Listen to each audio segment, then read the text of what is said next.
नमस्कार दोस्तों, आज हम बात करेंगे नेचुरल हिस्ट्री ऑफ डिजीज़ के बारे में। तो डिजीज़ है वो कैसे उत्पन्न होता है, उसकी हिस्ट्री क्या है, इसके बारे में जानेंगे। Natural history of disease occur due to a complex interaction between host agent and environment. मतलब डिजीज़ एक इंटरेक्शन के थ्रू बंधा होता है होस्ट, एजेंट और इन्वायरमेंट, इन तीनों के बीच में। Natural history of disease is the study of evolution of disease from the earliest stage of pre-pathogenesis to its termination. Natural history में ये देखा गया है कि इसका जो इवोल्यूशन है डिजीज का, वो प्री पैथोजेनेसिस से लेकर टर्मिनेशन तक का है, वो नेचुरल हिस्ट्री में आता है। Every disease has its oven natural history. प्रत्येक डिजीज की अपनी एक हिस्ट्री होती है जो कि सभी में अलग अलग होती है। Natural history can be establish by coherent study.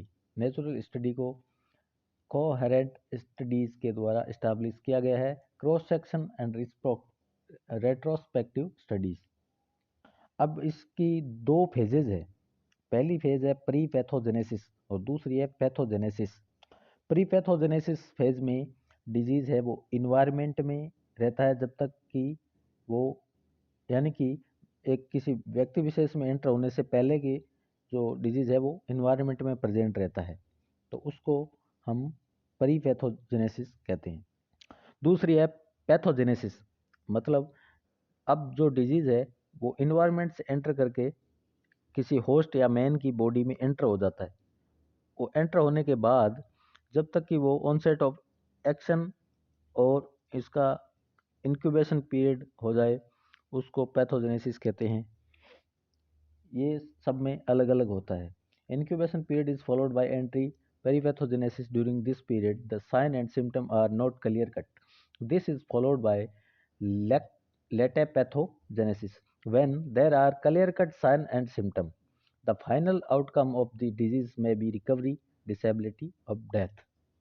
अब ये है कि इसका इम्पोर्टेंस क्या है। इम्पोर्टेंस ऑफ नेचुरल हिस्ट्री, तो each disease has its oven natural history. प्रत्येक रोग अपनी एक नेचुरल हिस्ट्री रखता है, कैसे उत्पन्न होता है, किन कारणों से उत्पन्न होता है, उसके लिए इसको उपयोग में लाया जाता है। But it is not necessary the same in all individual. फिर भी सभी में ये सेम नहीं होता है। इंडिविजुअल में अलग अलग प्रक्रिया की नेचुरल हिस्ट्री होती है। If the phase of natural history is known, appropriate level of prevention can be applied. अगर फेज ऑफ नेचुरल हिस्ट्री पता हो तो हम उसको अप्रोप्राइट लेवल ऑफ प्रिवेंशन कर सकते हैं। Thank you.